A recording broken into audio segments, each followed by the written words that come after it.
Sir next है दीपक देव। दीपक on करें।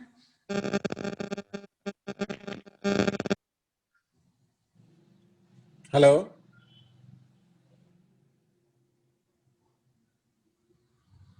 Hello जी sir. दीपक देव। दीपक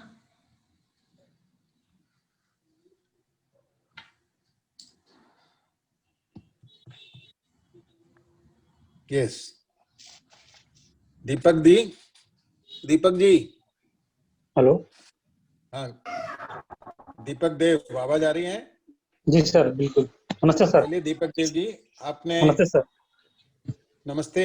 68, 80, 69%, 62% political science में आपने एमए किया है। जी सर। और हिंदी, लिटरेचर, हिस्ट्री और पॉलिटिकल साइंस आपके ग्रेजुएशन में सब्जेक्ट रहे हैं। आपने नेट भी कर रखा है। नेट का यूज हुआ क्या? नेट का यूज हुआ क्या? नहीं सर, अभी तो जी सर, आप अभी तो स्कूल में हैं? नहीं स्कूल सर, में कहीं नहीं। मैं नहीं सर, सिविल सेवा की तैयारी कर रहा हूँ। अच्छा अच्छा, तो सबसे पहले मुझे आप ये बताएं, पॉलिटिकल साइंस के आप जी सर। तीन शब्द हैं, तीन टर्म्स हैं। एक है स्टेट्समैन, एक है डेमोक्रेट, एक है पॉलिटिशियन। इन तीनों का अर्थ बताइए। सर माफी चाहूंगा, एक बार और सर दोहरा दें प्लीज। एक तो होता है डेमोक्रेट, जी sir. Sorry diplomat, I am sorry, diplomat, statesman और पॉलिटिशियन। सर डिप्लोमेट होता है, वो होता है सर कूटनीतिक होता है। मतलब कूटनीति जो होती है, अंतर्राष्ट्रीय संबंधों में राजनयिक संबंध होते हैं, जो कूटनीति करते हैं उसको डिप्लोमेट बोलते हैं। स्टेट्समैन?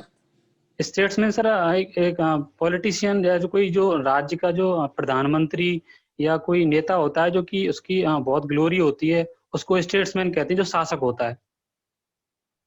और पॉलिटिशियन?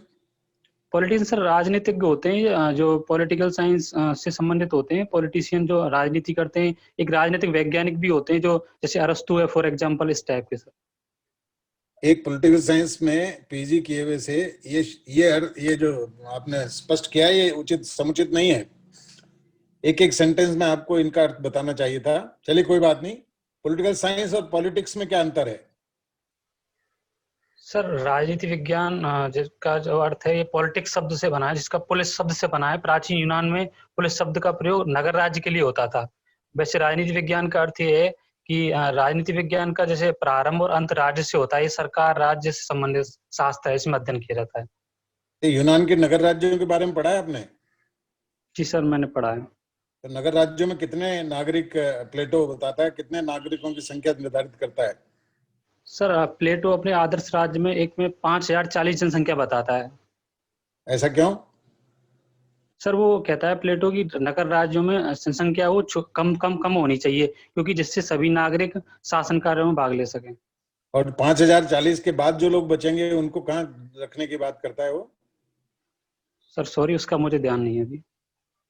अच्छा, तो आपने प्लेटो को ये नहीं सुना कि they will be the sole property of the their masters? सुना है आपने?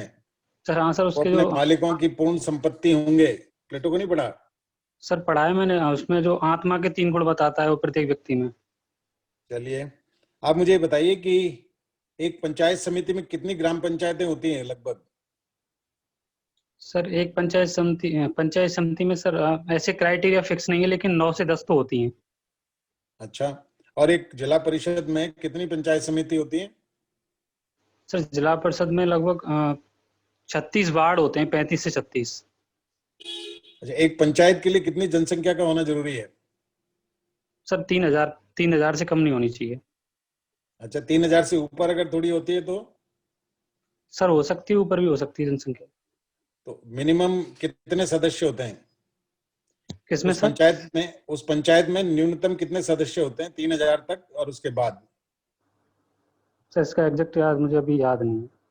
अच्छा, चलिए मुझे ये बताइए कि जिला परिषद में एक जिला आयोजना समिति होती है, उसकी बैठक की अध्यक्षता कौन करता है? उसकी सर मुझे अभी सॉरी सर, मुझे इस संदर्भ में कंफर्म नहीं है। चलिए थोड़ा इतिहास में चलते हैं। ऐसा माना जाता है कि, ऐसा कहते हैं कि शिवाजी का जो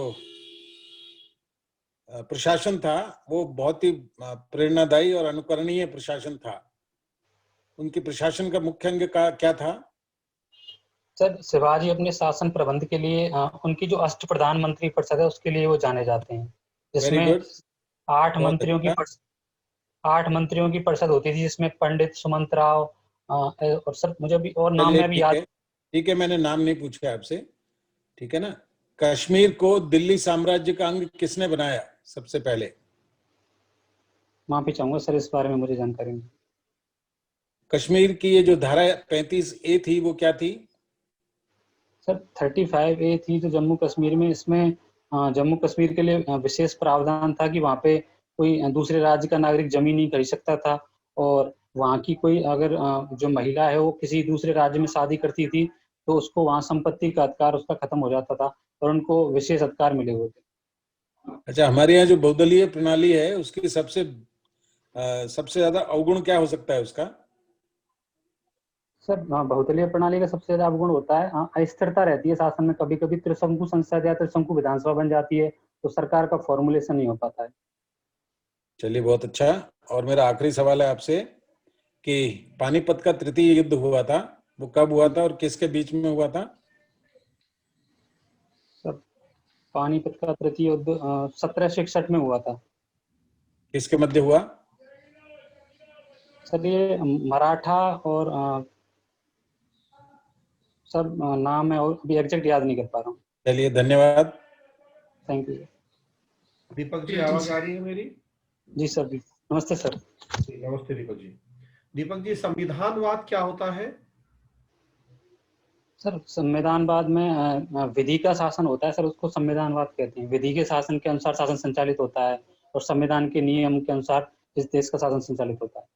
किस देश में है संविधानवाद? सर भारत में संविधानवाद है। भारत में है संविधानवाद? जी सर। सब कुछ यहाँ विधि के अकॉर्डिंग होता है हमारे देश में?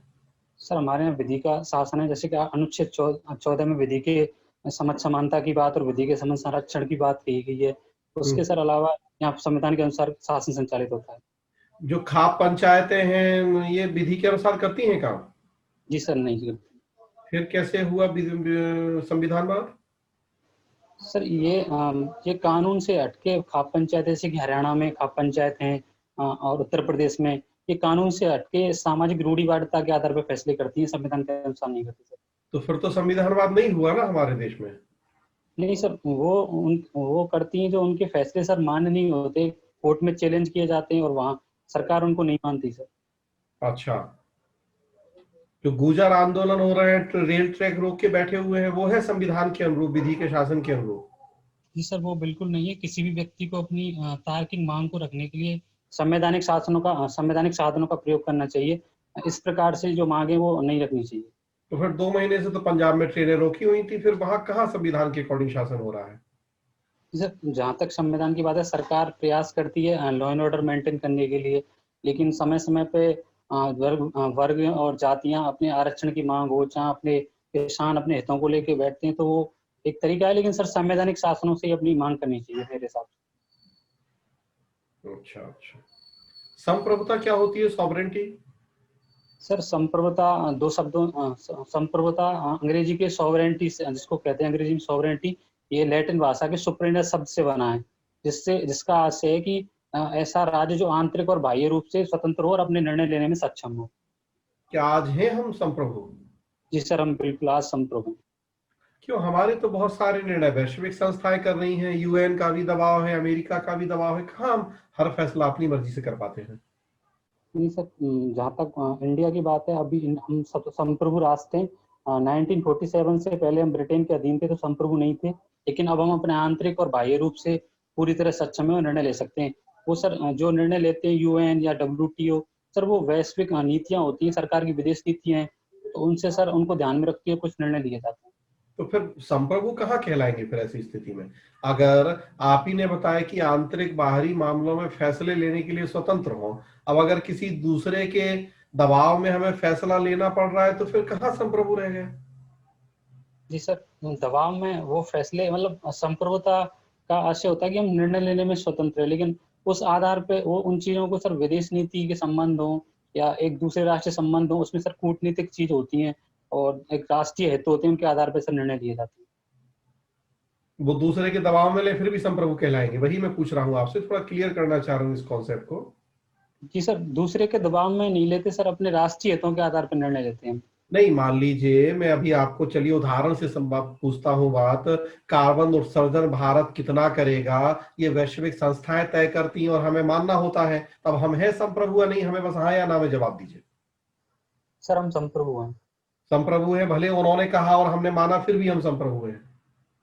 नहीं सर, ये वैश्विक जो पर्यावरणीय समझौते होते हैं, जो जलवायु परिवर्तन जैसी ग्लोबल वार्मिंग ऐसी समस्याएं, उनसे निपटने के लिए सर इन संधियों के बाध्यकारी होता है, हम सिग्नेटरी करते हैं, तो फिर हम बात माननी पड़ती है सर। तो फिर कहाँ संप्रभु है? फिर तो हमने अपनी मर्जी से फैसला लिया ही नहीं। इतना ही तो मैं सिंपल पूछ रहा हूँ आपसे। चलिए कोई बात नहीं। अमेरिका में जो प्रेसिडेंशियल सिस्टम है, थोड़ा समझाइए क्या है प्रेसिडेंशियल सिस्टम, क्या होता है? सर अमेरिका में जैसे कि राष्ट्रपति शासन प्रणाली अध्यक्षात्मक, वहाँ जो राष्ट्रपति है उसका चुनाव होता है, जो 538 सदस्य मिलकर चुनाव करते हैं, उसमें 435 प्रतिनिधि सदन के और 100 सीनेट के मिलकर चुनाव करते हैं। और वहाँ पे जो राष्ट्रपति होता है वो इंडिया में जैसे कि नाम मात्र की और वास्तविक कार्यपालिका होती है, वहीं अमेरिका में एक प्रेसिडेंट सिस्टम होता है, उसमें जो राष्ट्रपति होता है वो वास्तविक प्रमुख होता है, वही शासन का प्रमुख होता है, वही नीति निर्धारण करता है। वहाँ सर शक्ति पृथक्करण का सिद्धांत भी है अमेरिका में, सेपरेशन ऑफ पावर, उसके साथ सर चेक एंड बैलेंस भी अमेरिका में है। ये शक्ति पृथक्करण और चेक एंड बैलेंस जरा दोनों को समझाइए, एक साथ कैसे हो सकते हैं ये?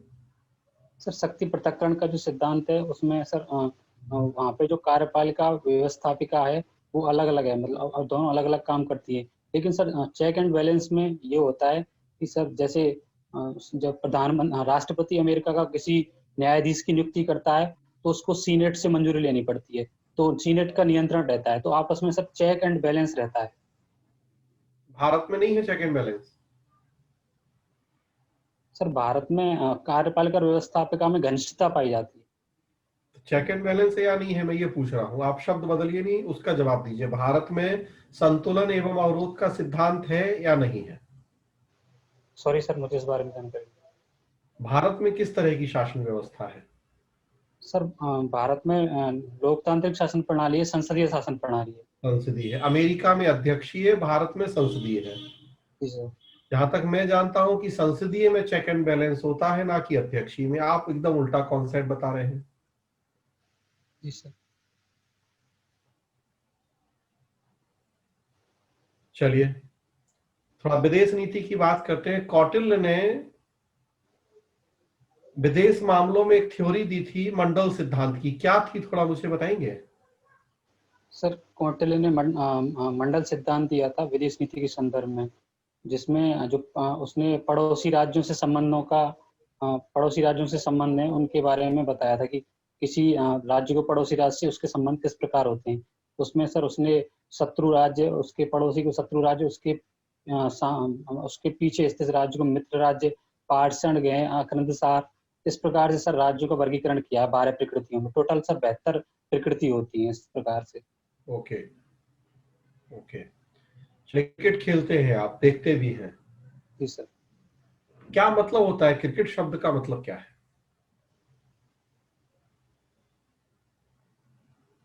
सर मतलब तो नहीं, क्रिकेट का ये खेलते हैं सर, उसका तो पता है, सॉरी इसका तो नहीं पता सर। आज तक क्रिकेट शब्द का मतलब भी नहीं जाना आपने कि क्या है, बस खेलना देखना शुरू कर दिया? अच्छा, हिंदी में क्या कहते हैं क्रिकेट को? क्रिकेट तो इंग्लिश वर्ड है, हिंदी में क्या कहते हैं? सॉरी सर, इसका हिंदी तो नहीं पता, क्रिकेट बोलते हैं सर। अच्छा अच्छा अच्छा।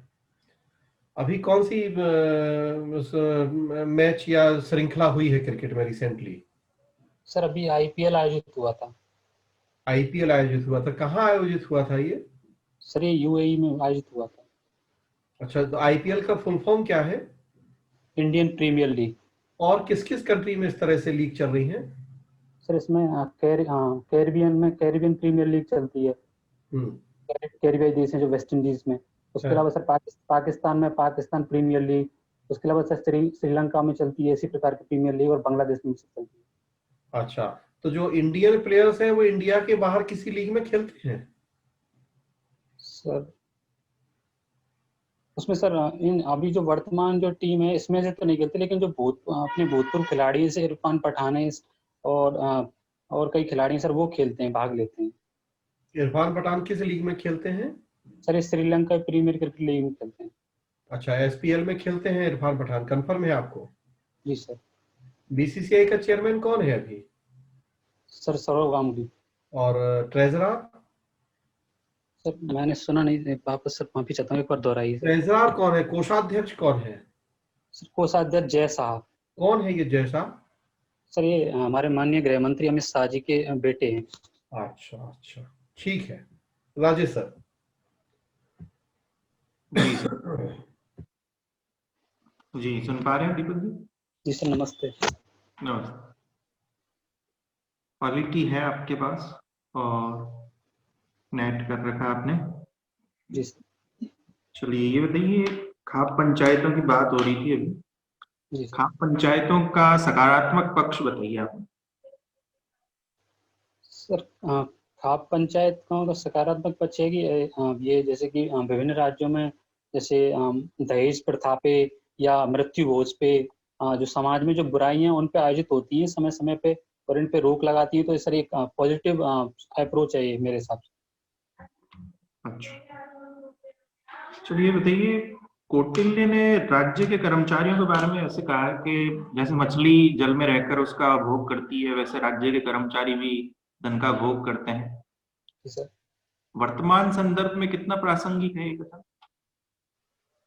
सर ये कौटिल्य ने जो अपने अर्थशास्त्र में ये इस संदर्भ में कर्मचारियों के बारे में जो बात कही गई है वो भ्रष्टाचार के संदर्भ में कही है सर, कि जो कर्मचारी रहते हैं वो एक राजकोष पे और विभागीय कार्यों में रहते हैं, तो वो वहाँ पे उस पे उनका भ्रष्टाचार वो कहीं ना कहीं उनकी जो उसमें रहते हैं सर, वो भ्रष्टाचार के रूप में कहीं ना कहीं संलिप्तता उनकी हो जाती है। तो वर्तमान में भी हमें ये लगभग कमी कभी देखने को मिलता है कि अखबारों में पढ़ते हैं कि करप्शन के मुद्दे आते हैं कि एसीबी की कार्रवाई होती है, कर्मचारी मिलते हैं सर अपने। अच्छा, एक आज मैं पढ़ रहा था न्यूज में, रिश्वत की सूचना के लिए एक टोल नंबर जारी हुआ है, टोल फ्री नंबर। जी सर। वो बताइए मुझे। सर रिश्वत के लिए आज के अखबार में जारी हुआ है, जो एडीजी हैं एसीबी के, उन्होंने जारी किया है, 1064 नंबर है सर। अच्छा, कौन है एडीजी? एडीजी है या डीजी है? सर सॉरी मैं अभी नाम रिकॉल नहीं कर पा रहा। अच्छा, ये बताइए, भ्रष्टाचार का भीष्म पितामह, ये शब्दावली क्या है? जी सर। भ्रष्टाचार का भीष्म पितामह। सॉरी सर इस बारे में मुझे जानकारी नहीं। अच्छा, आज के न्यूज़पेपर में ही है, मतलब आपने पढ़ा नहीं? जी सर उस दिन चलिए, तेजस्वी यादव ने कुछ कहा है नीतीश कुमार जी के बारे में, क्यों कहा है? जी सर हाँ, ये तेजस्वी जी ने आज कहा है कि जैसे स्टेटमेंट दिया है, कल वहाँ विधानसभा सत्र शुरू हुआ था विधानसभा में, तो उन्होंने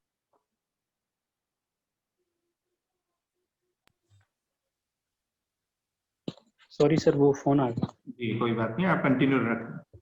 सर तेजस्वी यादव ने नीतीश कुमार जो बिहार के मुख्यमंत्री हैं उनके बारे में कहा है कि भ्रष्टाचार के भीष्म पितामह हैं, वो उन्होंने करप्शन के मुद्दे पे इस बात को उन्होंने कहा है। ये दिखती सी बात है, भ्रष्टाचार शब्द लिया है तो करप्शन के बारे में कहा होगा। क्या भ्रष्टाचार किया है नीतीश कुमार ने? जी सर अभी मैंने मुझे इस बारे में जानकारी नहीं है कि वो किस आरोप पे कह रहे हैं, मुझे इस बारे में जानकारी नहीं। चलिए, उन्होंने शिक्षा मंत्री जो अभी नए वहां पे बनाए गए थे उनके बारे में कहा था, उन्होंने एक और बात कही कि 19 लाख रोजगार अगर नहीं दिए जाते हैं तो वो आंदोलन करेंगे। जी सर। सही है क्या ये?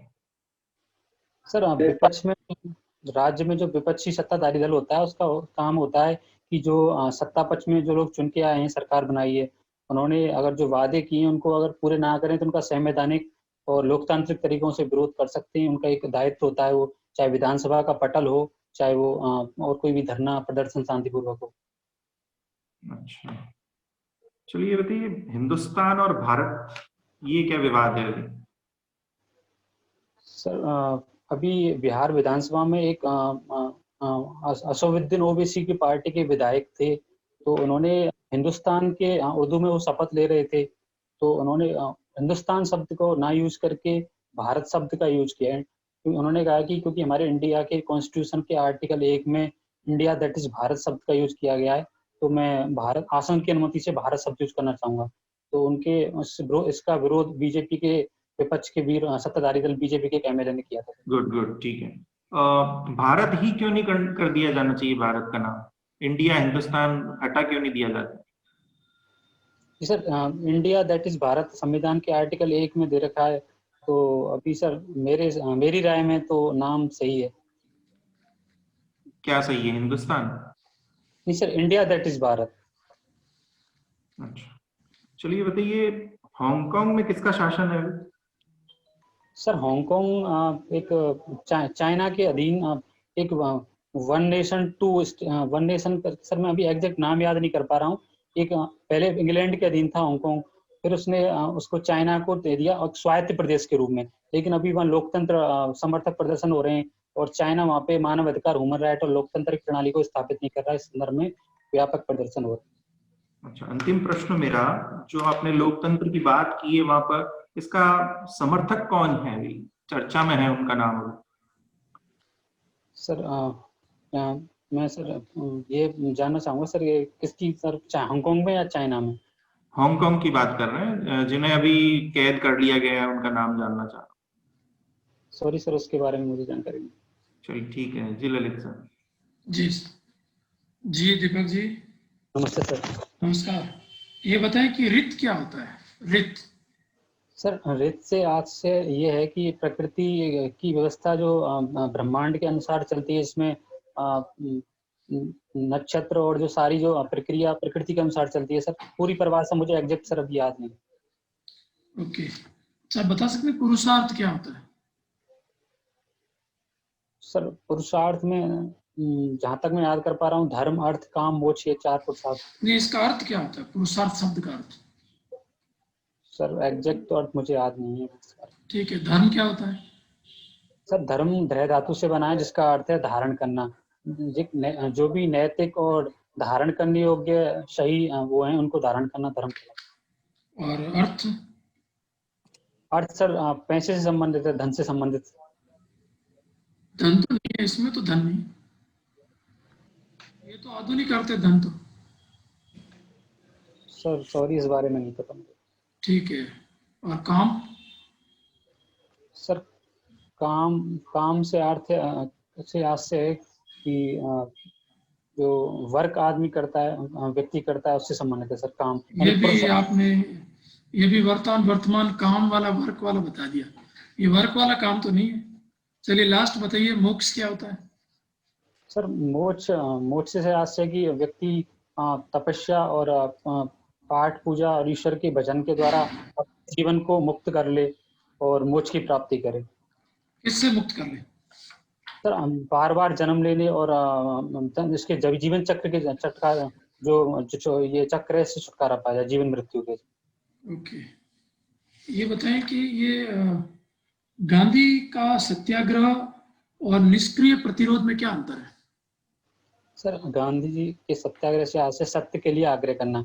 इसमें व्यक्ति स्वयं को कष्ट देता है और दूसरे को कष्ट नहीं देता, मतलब अपनी आत्मा का शुद्धिकरण के लिए करता है। वही निष्क्रिय प्रतिरोध में इसमें दूसरे व्यक्ति को भी कष्ट कभी कभी दिया जा सकता है, और इसमें बेसिकली सर ये अंतर है।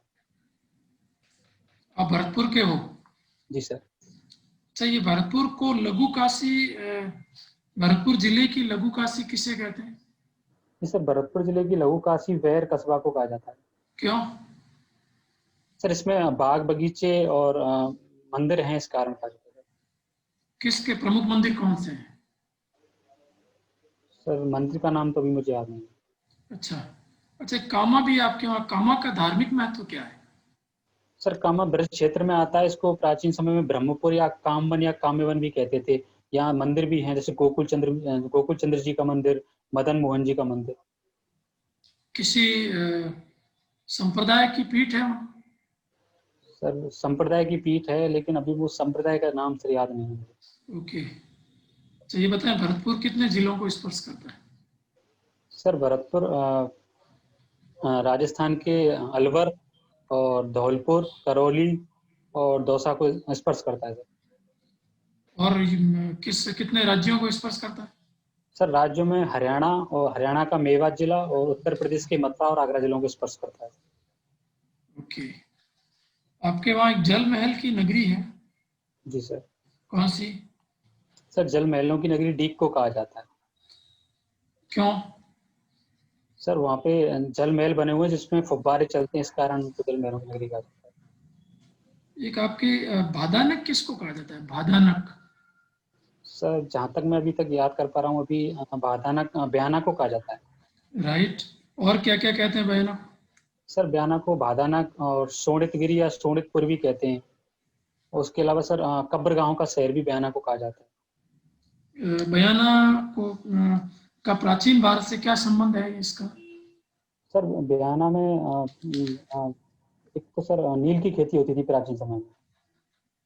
अच्छा। और उसके अतिरिक्त सर ब्याना में एक ब्याना का जो किला है वो एक उत्तर से दक्षिण भारत जाने के दौरान सामरिक मार्ग पे स्थित है। तो इस पे विजय प्राप्त करने की मुगलों की और आज पे समय समय पर आक्रमण हुए, एक ऐतिहासिक स्थल है। उसके अलावा सर खानवा का जो युद्ध हुआ था उससे पहले बाबर ने इस पे ब्याना पे अधिकार किया था, आक्रमण कर। गुप्तकालीन सिक्कों का भंडार भी मिला है? जी सर, गुप्तकालीन सिक्कों का भंडार मिला है नगला छेल गांव में। अच्छा, ये जगन्नाथ पहाड़िया का बयान भरतपुर से क्या संबंध है? जी सर, जगन्नाथ पहाड़िया भरतपुर के वैर के रहने वाले थे और वो राजस्थान प्रथम एससी के मुख्यमंत्री रहे थे सन 1980 से 81 तक। अच्छा, एक प्रश्न का जवाब दीजिए, अंतिम प्रश्न मेरा, कि क्या जगन्नाथ पहाड़िया कहीं राज्यपाल भी रहे? जी सर रहे हैं। कहाँ पे? सर जगन्नाथ पहाड़िया 1990 में बिहार के राज्यपाल रहे थे और 2009 से 14 तक हरियाणा के राज्यपाल रहे थे। राइट। जी जी उपाध्याय सर। हाँ, दीपक देव जी। जी सर। आपसे मैंने पहला प्रश्न पूछा था डिप्लोमेट और पॉलिटिशियन और स्टेट्समैन। जी सर। आप इसको स्पष्ट नहीं कर पाए, आप थोड़ा देखें। आप राजनीति शास्त्र के कुछ मूल खास बातों को पढ़ें। इतिहास में मैंने एक आधी प्रश्न पूछे थे आपसे, इतिहास की भी जानकारी होना जरूरी है। संविधानवाद के बारे में आपसे पूछा गया, आप स्पष्ट नहीं है। संप्रभुता के बारे में भी स्पष्ट नहीं है। पॉलिटिकल साइंस में पोस्ट ग्रेजुएट से अपेक्षा की जाती है। शक्ति संतुलन का सिद्धांत भारत में नहीं है, आपने कहा। आपने कहा मुझे जानकारी नहीं है, ये उचित नहीं है। क्रिकेट का अर्थ आप नहीं बता पाए और स्पष्ट उत्तर नहीं देते आप, स्पष्ट उत्तर नहीं देते। क्षेत्रीय जानकारी आपकी ठीक है लेकिन थोड़ी कम है। आसपास के क्षेत्र के बारे में तो आपने बताया, लेकिन कुछ उत्तर आपने नहीं दिए। थोड़ी पॉजिटिविटी नहीं है, चेहरे पर थोड़ी स्माइल लाएं और थोड़ा सा अखबार पढ़ें। अखबार में सारी खबरें आती हैं। अखबार अगर आप रेगुलर पढ़ेंगे तो आप में जो कमी आपको महसूस हो रही होगी वो आपकी ठीक हो जाएगी। ठीक है। ओवरऑल आपका इंटरव्यू अच्छा है, आप निराश नहीं हो बिल्कुल। आपका अच्छा इंटरव्यू है लेकिन थोड़ा और तैयारी करने की जरूरत है, अभी समय है आपके पास। All the best. Thank you. Thank you sir. जी बिल्कुल दीपक जी, जो सर ने कहा ओवरऑल अच्छा है आपका, लेकिन थोड़ा सा जो कि आप पॉल साइंस से केवल पीजी नहीं है, आप यूजीसी नेट क्वालिफाई भी हैं, इसलिए पॉल साइंस के तो हर कॉन्सेप्ट हर बात को आपको बड़ा क्लियर बताना चाहिए। इसलिए थोड़ा सा उसको एक बार दोबारा रिवाइज करें, पढ़ें उसको। न्यूज़पेपर भी आपको सबको पढ़ना जरूरी है, आपको विशेष रूप से, क्योंकि आप तो पॉल साइंस के स्टूडेंट हैं। इसलिए न्यूज़पेपर, फॉरेन पॉलिसी वगैरह हर चीज वो क्लियर होना चाहिए आपको। हॉबी है क्रिकेट वर्ड का मतलब ही तो, हॉबी का तो ये मतलब ही होता है कि हॉबी तो जिसमें हमें इंटरेस्ट, जिसमें हमें रुचि है, खाली टाइम में जो करना हमें अच्छा लगता है। तो अब क्रिकेट खेलना अच्छा लगता है, क्रिकेट का मतलब हम जानते नहीं है, ये कैसे पॉसिबल है? बिल्कुल। तो हर छोटी बड़ी बात पता होनी चाहिए फिर उससे जुड़ी हुई हमें। जी सर। तो ये सब चीजें थोड़ा देख लीजिए। जी सर। जी थैंक यू। जी दीपक जी, जी सर। काफी संतुलित आपके उत्तर रहे हैं। आप पंचायतों से हो चाहे कौटिल्य का जो अर्थशास्त्र है उसमें उन्होंने जो कहा है, वर्तमान संदर्भ भी आपने सही बताया इसका। एक आप जो करंट अफेयर से जुड़े हुए प्रश्न थे उनमें एक हांगकांग में अभी जिन्हें कैद किया गया लोकतंत्र समर्थक, उनका नाम नहीं बता पाए। और जो एसीबी के अभी डीजी हैं उन्होंने उनको आपने एडीजी बताया, नाम नहीं बता पाए। कुछ एक कमियां रही हैं, बाकी आपका ओवरऑल काफी अच्छा रहा है मॉक। जी सर, जी सर, शुभकामनाएं। Thank you sir.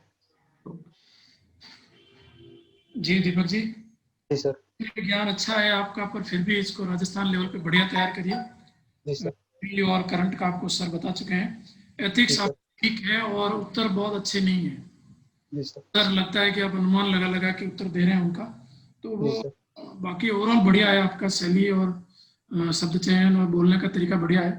बस जी थोड़ा सर, ज्ञान पक्ष को मजबूत करिए थोड़ा और, जी सर, है ना। जो भी मेंस के सब्जेक्ट्स थे और अभी जो इंटरव्यू में पूछा जा सकता है उन पर अच्छी तैयारी कीजिए। जी सर, बाकी ओवरऑल बढ़िया है आपका। Thank you sir, okay, all the best. Thank you sir.